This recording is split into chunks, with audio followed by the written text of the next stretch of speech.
MLC అభ్యర్థి కుమరయ్య గారు కూడా కొద్దిసేపట్లో ఇక్కడికి రావడం జరుగుతుంది. వీరందరూ కూడా పెద్ద మొత్తంలో ఇక్కడికి వచ్చినందుకు స్వాగతం తెలుపుతూ, మనకు సమయం ఎక్కువ లేదు. 21వ తారీఖు నాడు మనకు ఈ ఎన్నికలు ఉన్నాయి కనుక మీరందరూ కూడా సోదరులు సోదరుమణులు అందరూ కూడా మీ ప్రక్కన ఉన్నవారికి కూడా దయచేసి మన ఎమ్మెల్సీ అంజిరెడ్డి గారికి మొదటి ప్రాధాన్యత ఓటు ఇవ్వాలని, అదేవిధంగా కుమరయ్య గారికి కూడా వారికి కూడా టీచర్స్ ఎమ్మెల్సీకి మొదటి ప్రాధాన్యత ఓటు ఇవ్వాలని చెప్పి కోరుకోవడం జరుగుతూ ఉన్నది. మీరందరూ కూడా నాకు ఉత్సాహంతో చాలా మంది ఇక్కడికి రావడం జరిగింది కనుక మీరందరూ ఇక్కడికి వచ్చి ఉన్నారంటే ఖచ్చితంగా మా గెలుపు ఖాయమని చెప్పి నేను అనుకుంటా ఉన్నాను.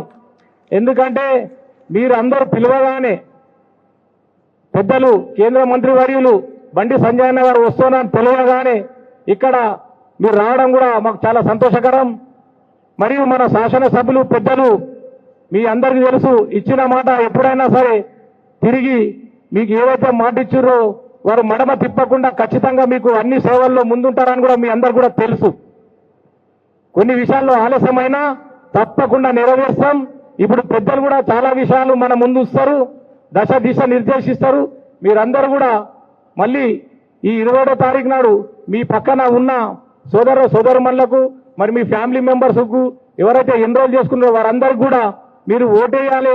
వారి అంజిరెడ్డి గారికి మొదటి ప్రాధాన్యత, కుమరయ్య గారికి మొదటి ప్రాధాన్యత ఓటు ఇవ్వాలని చెప్పి కోరుకుంటూ ఈ అవకాశం ఇచ్చిన మీ అందరికీ కూడా ధన్యవాదాలు చెప్తూ ముగిస్తున్నాను. భారత్ మాతాకి, భారత్ మాతాకి.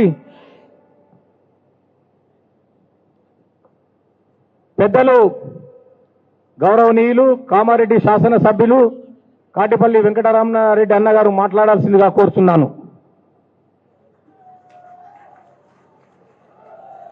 ఈ సౌండ్ సెట్ చేయి. అది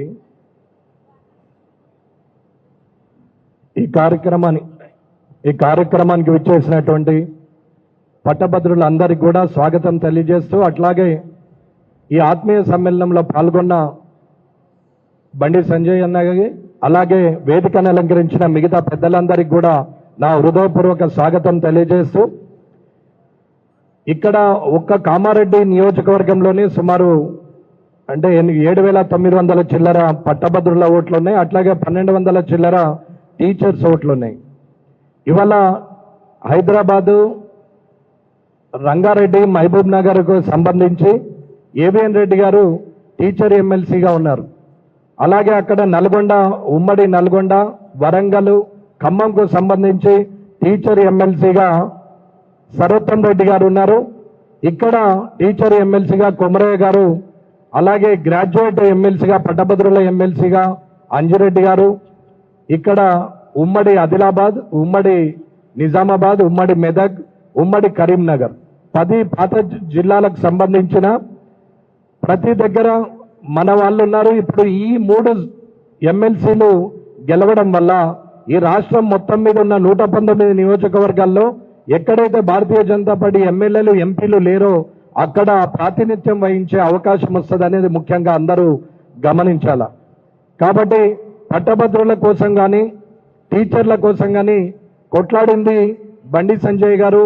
ధర్నా చేయడం, అరెస్ట్ కావడం, జైలుకు పోవడం కూడా జరిగినటువంటి రాష్ట్ర అధ్యక్షుడిగా, ఒక పార్లమెంటు సభ్యుడిగా ఉన్నా ఆ రోజు ఆయన కొట్లాడడం వల్ల పట్టభద్రుల పక్షాన నిలబడడం కూడా జరిగింది ఒకే ఒక్క పార్టీ, అది Bharatiya Janata party.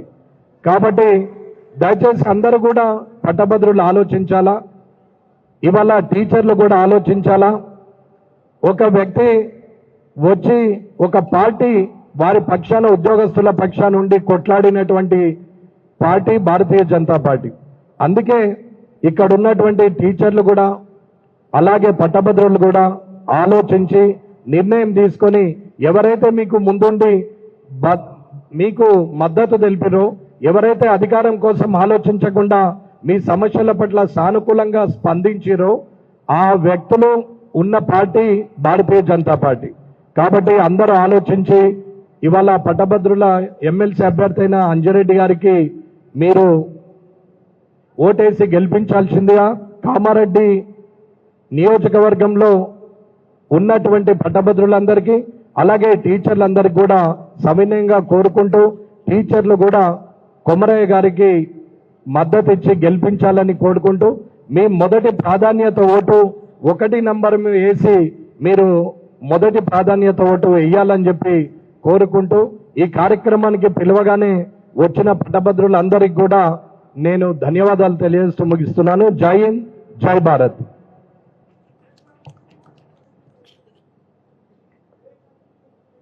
Bharatiya Janata party Karimnagar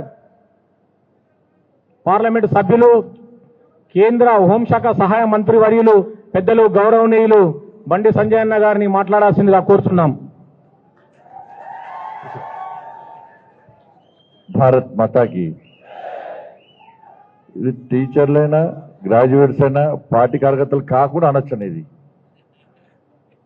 doubt ఎవరికి లేదు కదా, ఇబ్బంది లేదు కదా ఎవరికి, మీకు ఎవరికి లేదు కదా.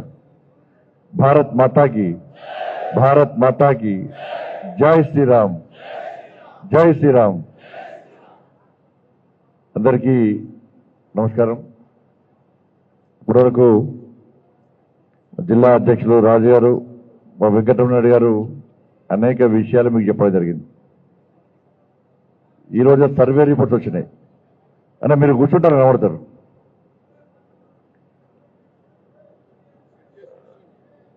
ఏం కాదు, వాళ్ళు మన కోసమే, వాళ్ళు మనవాళ్ళే. ఇవాళ సర్వే రిపోర్ట్ వచ్చింది. ఇక్కడ టీచర్స్ ఎమ్మెల్సీ కానీ గ్రాడ్యుయేట్స్ ఎమ్మెల్సీ కానీ సర్వే రిపోర్ట్లో పక్కా భారతీయ జనతా పార్టీ మీ అందరి ఆశీర్వాదంతో గెలుస్తున్న రిపోర్ట్ వచ్చింది. ఇది వచ్చిన తర్వాతనే కాంగ్రెస్ వాళ్ళు రేపు నుంచి పైసలు ఇస్తారంటే పైసలు గ్యారంటీ తీసుకోండి. 7,000 ప్యాకెట్ రెడీ చేస్తారు. 7,000 కరీంనగర్ మాత్రం 10,000 అట. పాపం కరీంనగర్ సొంత కాన్సెన్స్ చేయాలి, కొంచెం ఇచ్చేద్దా పైసలు. కరీంనగర్లో 10,000, బయట 7,000 అట. కానీ ఈ ప్రాంతాన్ని కరీంనగర్ కానీ, ఆదిలాబాద్ కానీ, మెదక్ కానీ, నిజామాబాద్ కానీ ఈ ప్రాంతంలో గ్రాడ్యుయేట్ల సంగతి, టీచర్ల సంగతి కాంగ్రెస్ వాళ్ళు తెలియదు. కొత్తగా పోటీ చేస్తారు వాళ్ళకి తెలియదు.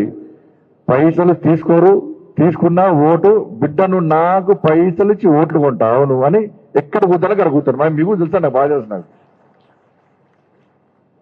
అవునా కాదా? 7,000 అమ్ముకుంటాం ఆయన ఓటు. మనం ఇక దావత్లే ఇక వశపడతలేదు దావత్లే. కానీ భారతీయ జనతా పార్టీ మిమ్మల్ని నమ్ముకున్నది, మీ ఓట్లను నమ్ముకున్నది. కాబట్టి ఎట్టి పట్ల మీ అందరి ఆశీర్వాదంతో గెలుస్తామన్న విశ్వాసం, నమ్మకం మాకుంది. తప్పకుండా గెలుస్తాం కూడా. 27వ తారీఖు ఎప్పుడు వస్తారా అని చాలా మంది చూస్తున్నారు. ఎందుకంటే పోటీ చేసేదే భారతీయ జనతా పార్టీ. కాబట్టి చూడండి, వాళ్ళ దేశంలో అధికారంలో ఉన్న పార్టీ, అధికారంలో ఉన్న కానీ ఈ రాష్ట్రాల్లో అధికారంలో పార్టీ, అభ్యర్థి కరువైన పార్టీ తెలంగాణ దేశంలో ఉందంటే only Congress party. Teachers MLC candidate లేదు అన్నారు. టీచర్స్ ఎమ్మెల్సీ క్యాండిడేట్ లేడు. ఎవరన్నా candidate teachers MLC Congress party లేడు. నా ఇక్కడ లేడు, నల్గొండ, ఖమ్మం, వరంగల్ లేడు. ఇక గ్రాడ్యుయేట్స్ కూడా పాపం ఇవ్వని దొరకలే. ఇవ్వని దొరకకుండా రోడ్డు ఇవ్వటం దొరకబట్టి గంట కట్టి మెడలేసి రాబా మా క్యాండిడేట్ అన్నారు. లేడు క్యాండిడేట్ లేదు అన్నారు. ఆ పార్టీ బాబా కాంగ్రెస్ క్యాండిడేట్ కు ఇప్పుడు వస్తుంది, అబ్బా బిడ్డ కాంగ్రెస్ గింత డేంజర్ రానుకుంటారు. ఒక్క ఎమ్మెల్యే సపోర్ట్ ఇస్తాడు ఆయనకు. ఎమ్మెల్యేలు ఈయన ఎమ్మెల్యే తెలియదు. ఇప్పుడు కాంగ్రెస్ పార్టీ కార్యకర్తలు తెలుసా అంటే వారు తెలియదు. ఈయన కరీంనగర్లో గాంధీ భవన్లో మీటింగ్, ఇందిరాబాద్లో మీటింగ్ పెడితే 30 మంది వచ్చాడు పాపం. 30 మంది. ఆయన విలేకరులు బస్టాండ్ విలేకరులు దండం కూర్చోబెట్టారు. 60 మంది అయ్యారు.